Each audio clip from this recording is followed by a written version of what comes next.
श्रीगुरुभ्यो नमः। श्रीगणेशाय नमः। दिनेशाय नमः। वह्नये नमः। ओं नमः शिवाय। श्रीमात्रे नमः। श्रीकृष्णपरब्रह्मणे नमः। कृष्णाय वासुदेवाय देवकी नंदनाय च नंदगोपकुमाराय गोविंदाय नमो नमः। नमः पंकजनाभाय नमः पंकजमालिने नमः पंकजनेत्राय नमस्ते पंकजांघ्रये नमो अकिंचनवित्ताय निवृत्तगुणवृत्तये स्वात्मा रामाय शान्ताय कैवल्यपतये नमः। श्रीकृष्णपरब्रह्मणे नमः। सृष्टौ या सर्गरूपा जगदवनविधो पालनीया च रौद्री संहारे चापि यस्या जगदिदमखिलं क्रीडनं च पराख्या पश्यन्ती मध्यमाधो तदनु भगवती वैखरी वर्णरूपा सास्मद्वाचं प्रसन्ना विधिहरिगिरिशाराधितालं करोतु। श्रीमात्रे नमः।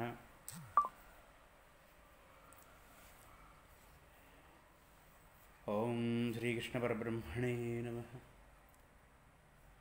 गुरुवायुपुराधीशं विष्णुं नारायणं हरिं वासुदेवं जगन्नाथं कृष्णं वन्दे जगद्गुरुं। మరి ఒక మార్గశిర మాసం ప్రారంభమైంది. సత్సంగంగా సంక్షిప్త భాగవతం శ్రీమన్నారాయణీయం అనే పరమ పవిత్రమైన గ్రంథాన్ని అవకాశం మేరకు ప్రాప్తం ఉన్న మేరకు విస్తృతంగా దానితో పాటుగా శ్రీమన్నారాయణీయము భాగవతం సంక్షిప్త భాగవతం కనుక మూల భాగవతం వ్యాస మహర్షి ప్రోక్తమైన మూల భాగవతము. ఆ వ్యాసుడే మరలా తిరిగి జన్మించి రచించిన పోతన అనే పేరుతో జన్మించి రచించిన ఆంధ్ర మహాభాగవతాన్ని అవసరం మేరకు అవకాశం మేరకు స్పృశిస్తూ ప్రాప్తం మేరకు నారాయణ భట్టతిరి అనే మహానుభావుడు కారణ జన్ముడు అందించిన దివ్యమైన ఔషధం సంజీవని. శారీరకమైన మానసికమైన వ్యాధులకు రుగ్మతలకు దివ్యమైన ఔషధం సంజీవని అయినటువంటి శ్రీమన్నారాయణీయ స్తోత్ర చర్చకు ప్రారంభం పలుకుతున్నాను. ఈ రోజున అవకాశం ఉన్న మిత్రులు, అదృష్టం ఉన్న మిత్రులు, సందేహం లేదు. అంటే నేను చెప్తున్నాను కనుక కాదు, అంతటి దివ్యమైన స్తోత్రం ఇది శ్రీమన్నారాయణీయ స్తోత్రం. ముందు ముందు వివరంగా చెప్పుకుంటాం కనుక శ్రీమన్నారాయణీయ స్తోత్రము వ్యాస మహర్షి రచించిన శ్రీకృష్ణ లీలామృత భాగవతానికి సంక్షిప్తీకరణ. యథాతథంగా పోతన మహానుభావుడు ఆంధ్రంలోకి తెలుగులోకి అనువదిస్తే నారాయణ భట్టతిరి మహానుభావుడు కేరళకు చెందినవాడు, మహాపండితుడు, గొప్ప పండితుడు, గొప్ప కవి.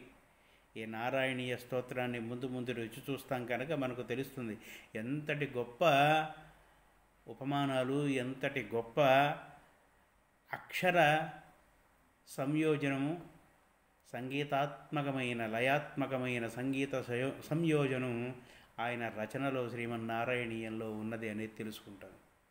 ఆయన నారాయణ భట్టతిరి తన గురువుగారికి విద్యను నేర్పిన గురువుగారికి తీవ్రమైన వ్యాధి ఉంటే, వాత సంబంధమైన వ్యాధి, కీళ్ల సంబంధమైన వ్యాధి ఉంటే గురుదక్షిణగా ఆ వ్యాధిని తన మీదకు ఆహ్వానించుకొని పరమాత్మని ప్రార్థించి ఆ వ్యాధిని తన మీదకు ఆహ్వానించుకొని గురువుగారిని ఆ వ్యాధి నుండి విముక్తుడిగా చేశాడు. తన మీదకు ఆహ్వానించుకున్న కారణంగా ఆ వ్యాధి ప్రబలి శరీరంలో ఎన్ని ఎముకలు ఎన్ని సంధులు ఉన్నాయో అవన్నీ తీవ్రముగా వాచి కదలటానికి కూడా, నిండా ఊపిరి పీల్చుకోవడానికి కూడా చేతగాని పరిస్థితిలో గురువాయూరు చేరుకొని గురువాయూరు శ్రీకృష్ణుని ప్రార్థిస్తూ ఆ శ్రీకృష్ణ మందిరంలో ఆశువుగా ధ్యానం చేస్తూ శ్రీకృష్ణ పరమాత్మను తనకు ఎదురుగా దర్శిస్తూ మనోనేత్రంతో శారీరకమైన నేత్రాలతో కూడా దర్శనం చేసుకుంటూ వ్యాసప్రోక్తమైన వ్యాస మహర్షి మనకు అందించిన శ్రీమన్నారాయణీయమైన భాగవతాన్ని, శ్రీకృష్ణ లీలామృత భాగవతాన్ని సంస్కృతంలోనే సంక్షిప్తంగా అనువదించాడు, సంక్షిప్తంగా రచించాడు, అనువాదం అనడానికి వీల్లేదు. ఈ శ్రీమన్నారాయణీయం అనే సంక్షిప్త భాగవతంలో కూడా 12 స్కంధాలు ఉన్నాయి, 100 దశకాలు ఉన్నాయి. దశకం అంటే 10, అంటే ప్రతి భాగంలో కూడా 10 శ్లోకాలు ఉండేట్లుగా 100 భాగాలు అంటే 1000. 1 వాటిలో దశకాలలో 9 అట్లా ఉన్నాయి, కొన్నిట్లో 11 ఉన్నాయి, కొన్నిట్లో 12 ఉన్నాయి. వెరసి మొత్తం కూడా 1143 శ్లోకముల, 1000 శ్లోకముల చిల్లర, 100 భాగముల, 100 దశకముల స్తోత్రము శ్రీమన్నారాయణీయ స్తోత్రం. ఇలా ఆశువుగా శ్రీకృష్ణ పరమాత్ముణ్ణి, గురువాయూరు పురవాసుడైన శ్రీకృష్ణ పరమాత్ముణ్ణి స్తుతిస్తూ చేసిన ఆ శ్లోకము, చివరి శ్లోకము, ఆ స్తోత్రంలో చివరి శ్లోకం ముగిసిన వెంటనే ఆయన ఆ వ్యాధి నుండి, వాత సంబంధమైన వ్యాధి నుండి విముక్తుడయ్యాడు. అంతటి దివ్యమైన ఔషధం, సాక్షాత్ శ్రీకృష్ణ పరమాత్ముడి స్తుతి అనే ఔషధం ఇది. దానిని ప్రపంచానికి శ్రీకృష్ణ భక్తులకు, ఆస్తికులకు, అదృష్టవంతులకు అందించాడు నారాయణ భట్టతిరి మహానుభావుడు. నా అదృష్టం మేరకు, నా ప్రాప్తం మేరకు, నా అర్హత మేరకు 1 చూసిన స్తోత్రాలలో అత్యంత ఉన్నత స్థాయి శ్రేణికి చెందిన స్తోత్రములలో ఒకటి శ్రీమన్నారాయణీయ స్తోత్రం. మహిమానుభావంగా, మహిమను బట్టి, ఫలితాన్ని బట్టి, రచనా శైలిని బట్టి, కల్పనలను బట్టి, ఊహలను బట్టి, సంగీత సంయోజనాన్ని బట్టి, ఆయన కంటే ముందుగా, నారాయణ భట్టతిరి కంటే ముందుగా అంతటి స్థాయి అయిన, అంతటి మంత్ర సమన్వితమైన, మంత్ర సమానమైన రచనను అందించిన వాళ్ళు ఒక జగద్గురు ఆదిశంకరులో, ఒక వ్యాసుడో, ఒక వాల్మీకియో, ఒక కాళిదాసో కనిపిస్తారు తప్ప వేరే ఎవరు కారు. ఆ స్థాయికి చెందిన గొప్ప కవి, పండితుడు, భక్తుడు, ధార్మికుడు, ఉపాసకుడు శ్రీకృష్ణ భక్తుడు నారాయణ భట్టతిరి. ఆయన గురించి కూడా సమయాన్ని బట్టి, సందర్భాన్ని బట్టి, అవకాశాన్ని బట్టి, అదృష్టాన్ని బట్టి ముందు ముందు తెలుసుకుందాం. శ్రీకృష్ణ లీలామృత భాగవతానికి సంక్షిప్త రూపమైన ఈ నారాయణీయ స్తోత్రాన్ని సంపూర్ణంగా తెలుసుకుందాం మన ప్రాప్తం మేరకు. రోజు కూడా కొంత సమయాన్ని మాత్రమే కేటాయించి అదృష్టవంతులైన మిత్రులు, పెద్దలు ఆదరింతురుగాక. శ్రీకృష్ణ లీలామృత భాగవతం. అసలు భాగవతము 2 భాగవతాలు మనకి. ఒకటి అమ్మవారి శ్రీదేవి భాగవతం, అమ్మవారి పరంగా చెప్పింది. మరొకటి శ్రీకృష్ణ లీలామృత భాగవతం, శ్రీకృష్ణ పరమాత్ముడి లీలలు, ఆయన మహిమను వర్ణించేది మరొకటి. ఈ రెండు కూడా వ్యాస మహర్షి మానవాడిని కనికరించే ఉద్దేశంతో అందించిన అష్టాదశ మహాపురాణాలలోవే. ఈ రెండింటినీ ఉంచితే 19 అవుతాయి. మరి ఈ రెండింటిలో ఏది వ్యాసప్రోక్తమైన అష్టాదశ మహాపురాణములలో చేర్చవలసినది అని ఒక చర్చ, ఒక సందేహం కలుగుతుంది. మత్స్య పురాణము, మార్కండేయ పురాణము, భవిష్య పురాణము, భాగవత పురాణము, బ్రహ్మపురాణము, బ్రహ్మాండ పురాణము, బ్రహ్మవైవర్త పురాణము, వరాహ పురాణము, వాయు పురాణము, వామన పురాణము, విష్ణు పురాణము, వరాహ, వాయు, వామన, విష్ణు పురాణములు, అగ్నిపురాణము, నారద పురాణము, పద్మపురాణము, లింగ పురాణము, గరుడ పురాణము, కూర్మ పురాణము, స్కాంద పురాణము. ఇవి 18 అష్టాదశ మహాపురాణాలు వ్యాస మహర్షి మనకు అందించినవి. వాటిలో శ్రీమద్భాగవతం ఒకటే ఉంది.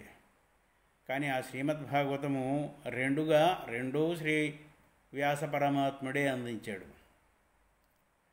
శ్రీదేవి భాగవతం, శ్రీకృష్ణ లీలామృత భాగవతం చెప్పినట్టుగా ఈ రెండూ కూడా కలిపి ఒకటే అంశ యొక్క అవతారంగా మనకు దేవీ భాగవతంలో అయినా, శ్రీకృష్ణ లీలామృత భాగవతంలో అయినా, వేరే ఇతరత్రా కూడా ఆధ్యాత్మికంగా పరమాత్మ శక్తికి రెండు పార్శ్వాలు, ఒక నాణ్యానికి కాయిన్, ఒక నాణ్యానికి రెండు పక్కలు ఉన్నట్టుగా పరమాత్మ తత్వము రెండు ప్రక్కలుగా స్త్రీమూర్తి శ్రీదేవి అమ్మవారు, లలిత పురుషకారము, పురుషమూర్తి పురుష ఆకారము శ్రీకృష్ణ పరమాత్ముడు, శ్రీమన్నారాయణుడు. కనుక ఈ రెండూ కూడా ఒకటిగానే భావించి, రెండు భాగవతములను ఒకటిగానే భావించి అమ్మవారి పరంగానైనా అయ్యవారి పరంగానైనా అదృష్టం కొద్దీ మనం సేవించుకోవాలి, సేవించుకుంటాం, రుచి చూస్తాం, తెలుసుకుంటాం, ఆనందిస్తాం. ఇక భాగవతం ఏంటి? భాగవతం అంటే భక్తుల యొక్క చరిత్ర భాగవతం. మోక్ష సాధన సామగ్ర్యాం భక్తిరేవ గరీయసి. మోక్షాన్ని సంపాదించే మార్గాలలో భక్తిని మించినది లేదు. ఆ భక్తి పరమాత్మకు అనుసంధానం అయితే, లేదా పరమేశ్వరి పాదముల వైపు మరలితే భగవంతుడి భక్తిగా, భగవతి భక్తిగా ఎవరైతే అనుసరిస్తారో వారు భాగవతులు. వారి జన్మను బట్టి, వారి కర్మను బట్టి, వారి ప్రాప్తాన్ని బట్టి, వారి యోగ్యతను బట్టి, వారి అదృష్టాన్ని బట్టి ప్రతి ఒక్క జీవికి తనదైన శైలి, తనదైన గొంతుగా, తనదైన ప్రాప్తం, తనదైన సంస్కారం, తనదైన పురాకృత సుకృతం ఉండి ఆ మార్గంలో పరమాత్ముణ్ణి అనుసరిస్తారు కనుక వారు భాగవతులు. అటువంటి జీవులతో కలిసిన, జంతువులతో కలిసిన, పక్షియాదులతో కలిసిన ఆధ్యాత్మిక ప్రపంచంలో పరమాత్ముడికి అభిముఖంగా తన మనస్సును, శరీరాన్ని లగ్నం చేసిన వారందరూ భాగవతులే. అటువంటి భాగవతుల చరిత్రను అందించేది భాగవతం. అది స్వామి పరంగా ఇంతకుముందు చెప్పుకున్నట్లుగా అయితే శ్రీకృష్ణ లీలామృత భాగవతం.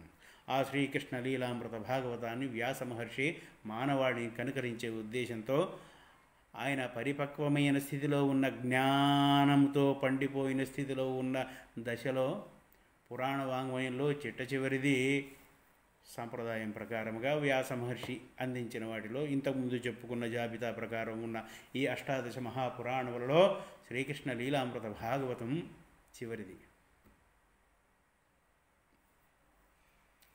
పూర్తిగా పరిపక్వమైన జ్ఞానస్థితిలో, వయోస్థితిలో ఉన్నప్పటికీ కూడా ఆయనకు మనసుకి ఏదో ఒక లోటుగా, ఒక గ్లానిగా, ఒక బాధగా, ఒక వెలితిగా అనిపించి వ్యాస మహర్షి ఏకాంతంలో బాధపడుతూ ఉంటే నారద మహర్షి, సృష్టిలో నారద మహర్షిని మించిన గురువు లేడు ఒక శ్రీకృష్ణ పరమాత్ముడు తప్ప. గురువులకే గురువు. ఏ వాంగ్మయంలోనైనా, అది సంస్కృతంలో కావచ్చు లేదా వేరే ఏ భాషలోనైనా ఒక గురువు ద్వారా వెలువడుతుంది భారతీయ సంప్రదాయానికి సంబంధించి. అటువంటి మహత్తరమైనవన్నీ కూడా భారతీయుల అదృష్టం ప్రకారంగా ప్రాప్తించినవన్నీ కూడా నారద మహర్షి యొక్క ప్రేరణతోనూ ఆయన ప్రధాన పాత్రగాను అందినవే. ఆ నారద మహర్షే రామాయణానికి కారకుడైన ఆ నారద మహర్షే భాగవతానికి కూడా కారకుడై వ్యాస మహర్షిని ప్రేరేపించాడు. గొప్పగా ఎంత అద్భుతంగా ఎవరి అదృష్టం వారిది, ఎవరి ప్రాప్తం వారిది. సంస్కృతాన్ని తెలుసుకునేవాళ్ళు, తెలుగును తెలుసుకునేవాళ్ళు, లేదా వ్యాస మహర్షి సంస్కృతంలో శ్రీకృష్ణ లీలామృత భాగవతాన్ని అందించిన తరువాత మొట్టమొదటిసారిగా భారత భూభాగం మీద భరతఖండంలో ఉన్న భాషలలోకి మొట్టమొదటిసారిగా తెలుగులోకి మాత్రమే అనువదించబడ్డది భాగవతం పోతన మహానుభావుడనే అపర వ్యాసుని చేత, తెలుగువారి పురాకృత సుకృతం చేత. ఆ తరువాత మిగిలిన ఎన్నో భాషలలోకి పోతన మహానుభావుని యొక్క ఉద్యమ స్ఫూర్తిని, ఆయన ఉద్యమ స్ఫూర్తితో భాగవతాన్ని తినిగించాడు. భక్తి ఉద్యమము ఆధునిక కాలంలో మరలా పోతన మహానుభావుడి ద్వారా ఒక వ్యాస మహర్షి తరువాత, ఒక ఆదిశంకరుడి తరువాత, ఒక భగవద్ రామానుడి తరువాత, ఒక మధ్వాచార్యుల తరువాత ఇతర దేశీయుల, ఇతర ధర్మాల వారి దాడికి లోని వాళ్లకు బానిసలుగా ఎంగిలి తింటున్న కుక్కలుగా బతికే మనకు భారతీయ ఆధ్యాత్మిక సంప్రదాయ వారసత్వపు గొప్పతనాన్ని చెప్పినవాడు పోతన మహానుభావుడు. భక్తి ఉద్యమంలో 13, 14 శతాబ్దాలలో ప్రారంభమైన భక్తి ఉద్యమంలో మొదటివాడు, ప్రారంభించినవాడు మహానుభావుడు పోతన ఋషి, అపర వ్యాస మహర్షి. ఆ తరువాత సందర్భం వచ్చింది, మాట వచ్చింది కనుక ఆ తరువాత ప్రాతస్మరణీయుడు శ్రీకృష్ణదేవరాయ చక్రవర్తి. ఈనాడు ఎందరో మహానుభావులు, అందరికీ వందనాలు. అలా అందిన భాగవత పరంపరను తను సంస్కృత భాషలోనే, సంస్కృతంలోనే ఇలా సంక్షిప్తంగా ఎక్కడా మూలంలోని విషయాన్ని జారిపోనీయకుండా, కథకు అవసరం లేని ఎటువంటి గొప్ప విషయాన్నైనా ఏమాత్రం ముట్టుకోకుండా కండెన్స్ చేయడం ఎలా, సంక్షిప్తీకరించడం ఎలా, ప్రీసీ రైటింగ్ అని పరీక్షలలో ఉండేది. ఇప్పుడు కూడా పిల్లగాడికి ఉందో లేదో, మా ఒక 20-30 ఏళ్ల క్రితం వరకు చదువుకుంటున్నప్పుడు, 35 ఏళ్ల క్రితం వరకు ఉండేది.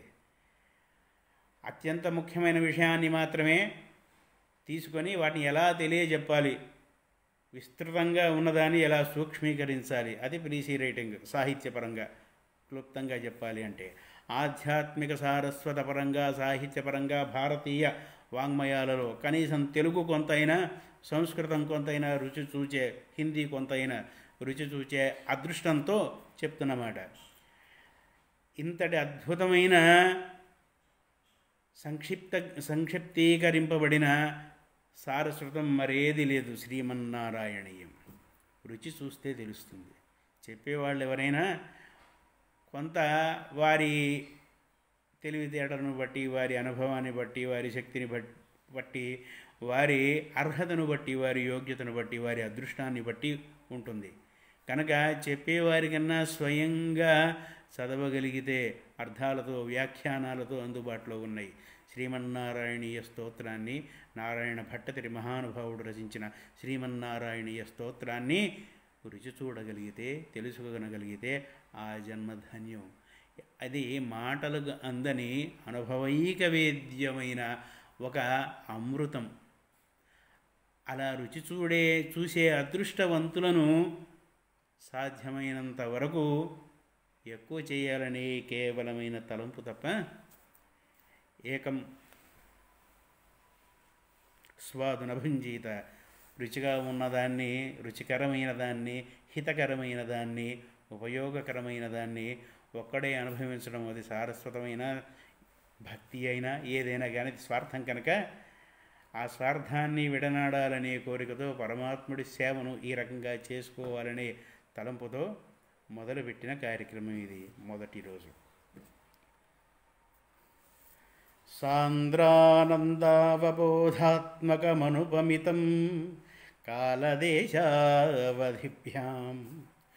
నిర్ముక్తం నిత్యముక్తం నిగమశతసహస్రేణ నిర్భాస్యమానం అస్పష్టం దృష్టమాత్రే పునరుపురుషార్థాత్మకం బ్రహ్మతత్వం తత్తావద్భాతి సాక్షాత్ గురుపవనపురే హంతభాగ్యం జనానాం.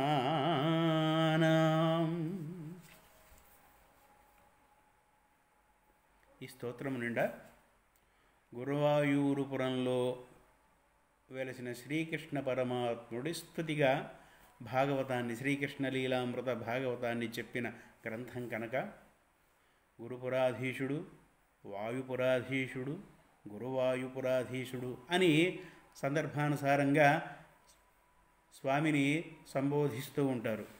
గురు వాయు పురాధీశ్వరుడు. స్తోత్ర చర్చలో భాగంగా ఆ విషయాలను తెలుసుకుందాం, లేకుంటే కేవలం చరిత్ర పాఠాలు చెప్పుకున్నట్టు ఉంటుంది కనుక. గురువు అంటే బృహస్పతి, వాయు అంటే వాయుదేవుడు.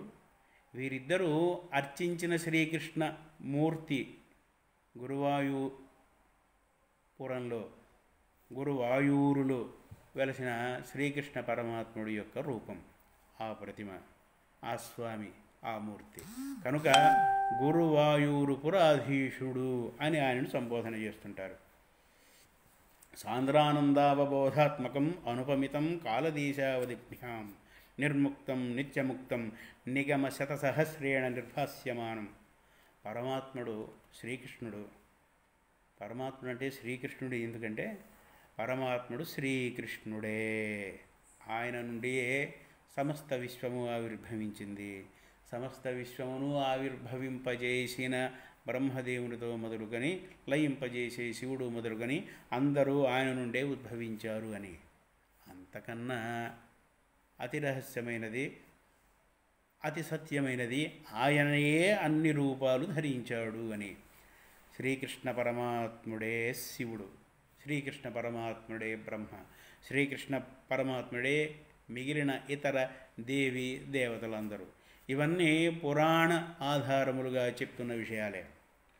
అలా అని పురాణములు, ఇతిహాసములు, పురాణములు, వేదములు సమానమైన స్థాయివి అని ఋషివాక్యం.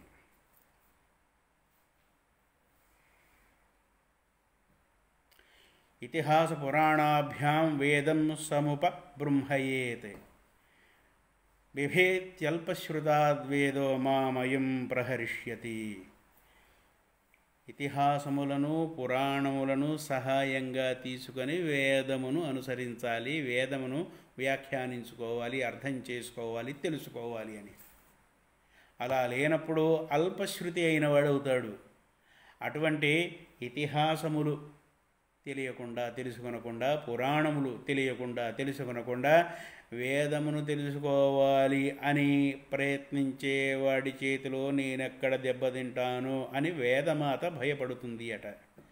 అంటే ఇతిహాసముల పురాణముల జ్ఞానం లేకుండా వాడు అల్పశ్రుతుడవుతాడు, బహుశ్రుతుడు కాదు, ఎక్కువగా విన్నవాడు కాదు, ఎక్కువగా తెలుసుకున్నవాడు కాదు. అటువంటి వాడి వలన నాకు దెబ్బ తగులుతుంది అని వేదమాత భయపడుతుంది అట. కనుక పురాణములకు అంతటి ఉన్నతమైన స్థానం ఉంది. ఆ పురాణములలో అత్యుత్తమమైన ఫలితాన్ని అత్యంత శీఘ్రంగా ప్రసాదించే పురాణము శ్రీకృష్ణ లీలామృత భాగవతం. స్వామివారి పరంగా శ్రీదేవి భాగవతం, అమ్మవారి పరంగా శ్రీదేవి భాగవతం. ఇంతకుముందే చెప్పుకున్నాం ప్రారంభంలో, పరిచయంలో. రెండూ ఒకదానిగానే భావించి కొనసాగితే అప్పుడు పరమాత్మతత్వం స్త్రీ రూపంగానో పురుష రూపంగానో అనుభవించే అర్హతకు తొలి మెట్టు ఎక్కిన వాళ్ళం అవుతాం. కనుక ఈ రెండు సగాలు కలిస్తేనే అది భాగవత పురాణం అన్నమాట. రెండిటికి ఒకే స్థాయి. అప్పుడు 18 సంఖ్య ఉంటుంది, 19 కాదు. అటువంటి 18లో పురుషకారంగా పురుషస్వరూపంగా పరమాత్ముణ్ణి చెప్పే పురాణం శ్రీకృష్ణ లీలామృత భాగవతం. దాన్ని ప్రథమంగా అందించిన వ్యాస మహర్షి. ఆయన ప్రారంభం. అక్కడక్కడ పోలిక చేసుకుందాం, మనకు సమయం ఉంది కనుక, అదృష్టవంతులకు సమయం ఎప్పుడు ఉంటుంది కనుక మనకు ఉందేమో ఆ అదృష్టమని భావిస్తూ, ఓం నమో భగవతే వాసుదేవాయ. జన్మాద్యస్య యతోన్వయాదితరతశ్చార్థేష్వభిఘ్నస్వరాట్ తేనే బ్రహ్మహృదాయ ఆదికవయే ముహ్యంతి యత్సూరయః. తేజో వారిమృదాం యథా వినిమయో యత్ర త్రిసర్గో మృషా ధామ్నా స్వేన సదా నిరస్తకుహకం సత్యం పరం ధీమహి. ఇది వ్యాస మహర్షి అందించిన శ్రీకృష్ణ లీలామృత భాగవత ప్రారంభ శ్లోకం. పూర్వజన్మ పుణ్య పరిపాక దశకు చేరుకుంటే తప్ప జ్ఞానం రీత్యా వ్యాస మహర్షి ఎలా పరిపక్వ దశకు చేరుకున్నాడో అలా, వయసు రీత్యా వ్యాస మహర్షి ఎలా పరిపక్వ దశకు చేరుకున్నాడో అలా, అదృష్ట ప్రాప్తిలో పరిపక్వ దశకు చేరుకుంటే తప్ప, ఇంకా గుండెలో బాలుడు ఉంటే తప్ప, బాలుడైతే తప్ప కృష్ణుడి వైపు భాగవతం వైపు పోయే అదృష్టం పట్టదు. పరిపక్వ స్థితికి చెందిన జ్ఞానం ఉంటే అప్పుడు రాముడి వైపుకు పోతాం. రాముడి వైపుకు పోవటం, రాముణ్ణి ఆనందించటం ఒక ఆంజనేయుడికో ఒక సీతకో వారికో తెలుస్తుంది. కానీ కృష్ణుణ్ణి అనుసరించటం, కృష్ణుణ్ణి అర్థం చేసుకునటం, అర్థం చేసుకున్నా చేసుకోకున్నా కృష్ణుణ్ణి ఆనందించటం బాలకుల దగ్గర నుండి, పశువుల దగ్గర నుంచి, క్రిమి కీటకాల దగ్గర నుండి, పాముల దగ్గర నుండి చేయగలుగుతాయి. కనుక మోక్ష సాధన సామగ్ర్యాం భక్తిరేవ గరీయసి అన్నది అందుకనే. ఆ భక్తికి ఇట్టే చిక్కేవాడు పిల్లలకైనా పెద్దలకైనా. ఆత్మసాక్షాత్కారాన్ని పొందిన, పరమాత్మ సాక్షాత్కారాన్ని పొందిన యోగులు, ఋషులు, మునులు వాళ్లకు కూడా ఎలా అందుతాడో సామాన్య గొల్లెతలకు, సామాన్య గ్రామీణ పడుచులకు, సామాన్య గ్రామీణ బాలురకు కూడా, పశుపక్ష్యాదులకు కూడా అందే అందమైన, ఆనందయోగ్యమైన, ఆనందస్వరూపమైన మూర్తి శ్రీకృష్ణమూర్తి. కనుక ఆయన భక్తుల జాబితాలోకి చేరగలిగితే, ఆయన భక్తుల జాబితాలోకి చేరగలిగితే, ఆయన భక్తుల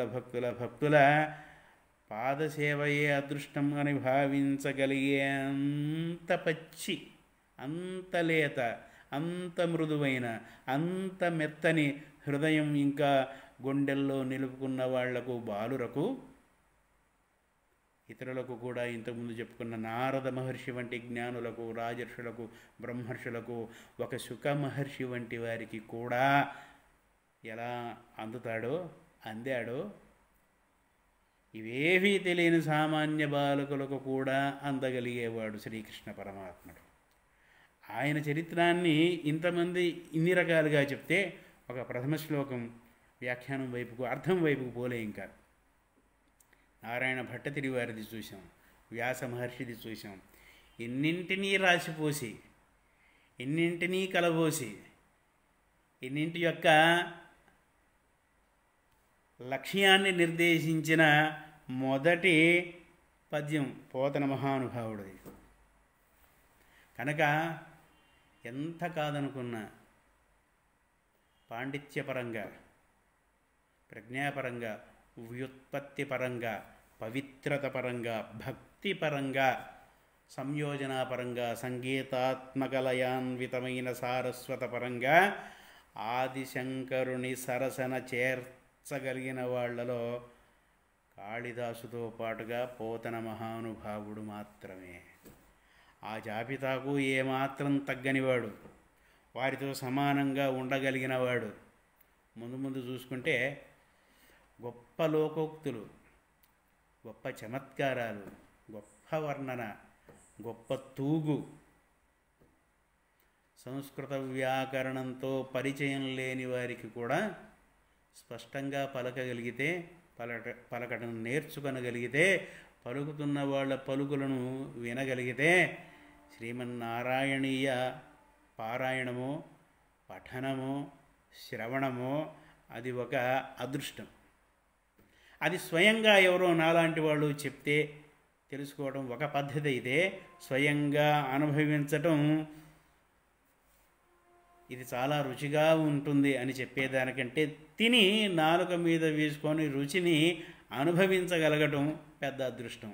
అటువంటి అదృష్టవంతుల జాబితా ఏమైనా పెంచగలిగితే శ్రీమన్నారాయణీయ సేవతో పాటుగా మహానుభావుడు కారణ జన్ముడు, అపర ఋషి, అపరవ్యాసుడు, నారాయణ భట్టతిరి మహానుభావుడి యొక్క సేవను ఏమాత్రమైనా చేయగలిగితే జన్మ తరిస్తుంది అనే ఉద్దేశంతో ఈ చిరు ప్రయత్నం.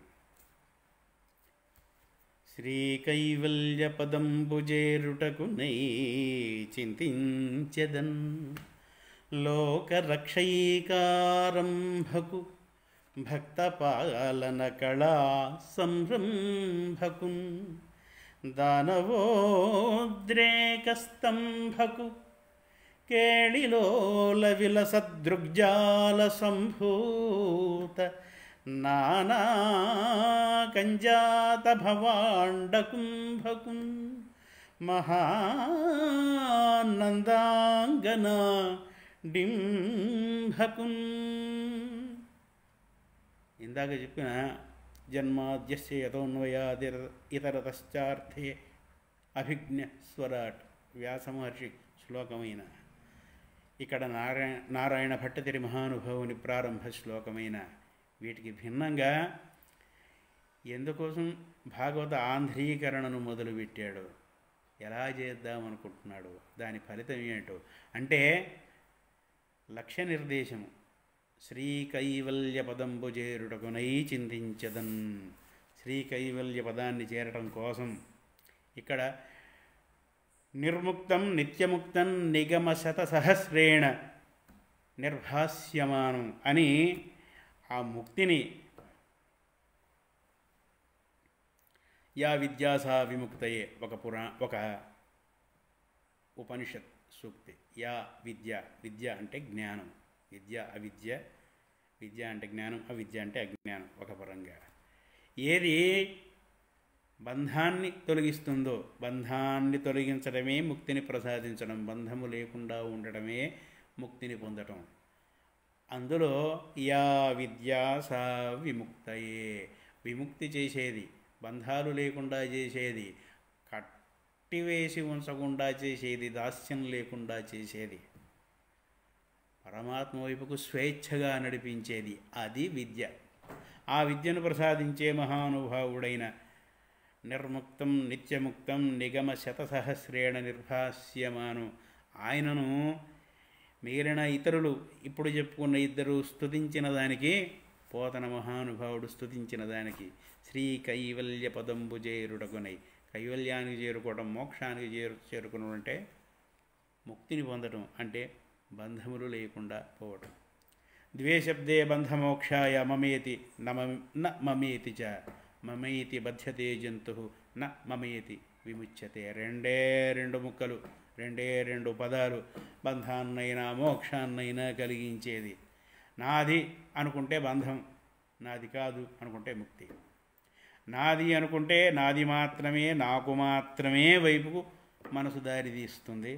నాది కాదు అనుకుంటే ఆ రాగము ఉండదు, ఆ మోహము ఉండదు, వ్యామోహము ఉండదు, ఆ శోకము ఉండదు, ఆ బాధ ఉండదు, ఆ పరితాపము ఉండదు, ఆ పరితపించటం ఉండదు, ఆ పరివేదన ఉండదు, ఆ పరుగులు ఉండదు. కనుక ఆయన ఇవేవి లేని ముక్తిని ప్రసాదించే మహానుభావుడు కనుక, ఆ ముక్తి ఆనందం కనుక సాంద్రానందావబోధాత్మకమనుపమితం కాలదేశావధిభ్యాం నిర్ముక్తం నిత్యముక్తం నిగమశతసహస్రేణ నిర్భాస్యమానం. అటువంటి సాంద్రమైన ఆనందాన్ని ప్రసాదించేవాడు, అంటే సచ్చిదానంద స్వరూపమైనవాడు, జ్ఞానస్వరూపమైనవాడు, తనకంటూ సాటి లేనివాడు, తనకంటే ఎక్కువ సంగతి వదిలిపెట్టడం కాదు, తనతో సమానమైన వాడే లేనటువంటి వాడు, దేశము కాలము ఇటువంటి వాటికి అతీతుడైనవాడు, సర్వవ్యాపకుడు, అన్నింటా ఉన్నవాడు, నిత్యముక్త స్వరూపుడు. నిత్యముక్త స్వరూపుడు అనేది ఈ ఒక్క పదం చాలు శ్రీకృష్ణ పరమాత్ముడు యొక్క తత్వాన్ని తెలుసుకోగలగటానికి చేసే ప్రయత్నం కొద్దిగా ఫలించటానికి. ఆయన మీద ఉన్న విమర్శలను 16,000 మంది గోపికలు, అష్టమహిషులు, ఇంతమంది భార్యలు, ఎంత వ్యామోహం ఉండాలి, ఎంత బంధం ఉండాలి. ఒక్కడే వెళ్ళిపోయాడు. వెళ్ళిపోతున్న సంగతి 2 అమ్మలకు 2 నాన్నలకు చెప్పలేదు, 8 మంది పట్టపు రాణులకు చెప్పలేదు, 16,000 మందికి చెప్పలేదు. తనకు తెలుసు. ఆ అడుగు ఆనాడు బయట వేస్తే వ్యాధుడు బోయవాడు బాణం వదులుతాడు, ఇక నేను ఈ అవతారాన్ని పరిసమాప్తి చేస్తాను అని. ఏమాత్రం సంఘం ఉన్నవాడైనా అర్జునుడికి చెప్పలేదు, సత్యభామకు ముద్దుల భార్యకు చెప్పలేదు, రుక్మిణీదేవికి చెప్పలేదు, దేవకి వసుదేవులకు, నంద యశోదులకు, తన మిత్రులకు, ఉద్ధవుని వంటి వాడికి, మిగిలిన వాళ్లకు ఎవరికీ చెప్పలేదు. ఆయన యోగేశ్వరుడు, ఆయన బంధములకు కట్టుబడినవాడు. బంధంలో చిక్కుకున్నట్టుగా మాయను కల్పించి మనను బంధాలలో పడేసేవాడు. ఆ బంధం తన వైపుకైతే తరింపజేస్తాం. కనుక ఆయన నిత్యముక్తుడు. శ్రీకృష్ణుడు స్త్రీలోలుడు అనే మహానుభావులు వారు ఇవి గమనించాలి. ఆ మోహము, ఆ వ్యామోహము ఎంతవరకు అంతవరకే. అది అవసరాన్ని బట్టి, సృష్టి రచనను బట్టి, పాత్ర నిర్వహణను బట్టి, ధర్మం కోసం ఎంతవరకు, ఎప్పుడు, ఎక్కడ, ఏమి, ఎలా, ఎవరితో చేయాలో, ఎవరితో చేయించాలో తెలిసినవాడు. కనుక ఇవేమీ అంటని నిత్యముక్త స్వరూపుడు. ఇవేవి అంటని నిత్యముక్తి అంటే ఆనందాన్ని, బ్రహ్మానందాన్ని, అది కూడా చెప్తాడు ముందు అసలేంటి బ్రహ్మానందం అని. దాన్ని ప్రసాదించేవాడు కనుక సాంద్రానంద అవబోధాత్మకం అనుపమితం కాలదేశావధిభ్యం, వీటికి కట్టుబడనివాడు, దివ్యమైన స్వరూపం కొనివాడు. యోగులు సైతము ఎవరినైతే గ్రహించగలరో, బాలకులు ఎవరినైతే గ్రహించగలరో, మహామహాయోగులకు అందనివాడు అజ్ఞానులైన, అనాగరికులైన, నిర్మలులైన, ఇందాక చెప్పుకున్న మెత్తటి పచ్చి లేత హృదయం ఉన్న వాళ్లకు మాత్రం పట్టుబడ్డాడు.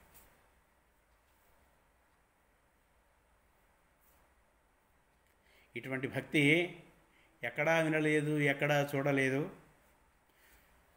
గోపికాభ్యో నమోస్తు అంటాడు అక్రూరుడు.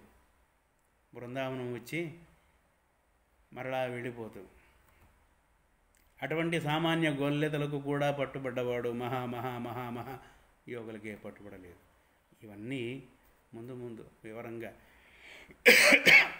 వక్త యొక్క అదృష్టాన్ని బట్టి, శ్రోత యొక్క అదృష్టాన్ని బట్టి, ప్రాప్తాన్ని బట్టి శ్రీకృష్ణ లీలామృత భాగవతానికి సంక్షిప్త రూపమైన శ్రీమన్నారాయణీయ స్తోత్రంలో తెలుసుకునే ప్రయాణం ప్రారంభించాము. ఇవాళ మరలా తిరిగి రేపు కలుద్దాం. లోకరక్షైకారంభకు భక్తపాలన కళా సంరంభకు దానవోద్రేకస్తంభకు కేళిలోల విలసదృగ్జాల సంభూత నానా కంజాత భవాండకుంభకు మహానందాంగన డింభకున్ స్మరిస్తూ ఈ ప్రయత్నము, ఈ సేవ ఫలించాలని ఆ స్వామిని కోరుకుంటూ మరలా తిరిగి రేపు కలుద్దాం. యదక్షరపదభ్రష్టం మాత్రాహీనంచ యద్భవేత్ తత్సర్వం క్షమ్యతాం దేవ నారాయణ నమోస్తుతే. కాయేన వాచా మనసేంద్రియైర్వా బుద్ధ్యాత్మనా వా ప్రకృతే స్వభావాత్ కరోమి యద్యత్ సకలం పరస్మై నారాయణాయేతి సమర్పయామి. ఓం శ్రీకృష్ణ పరబ్రహ్మణే నమః. శ్రీనారాయణ భట్టతిరి గురవే నమః.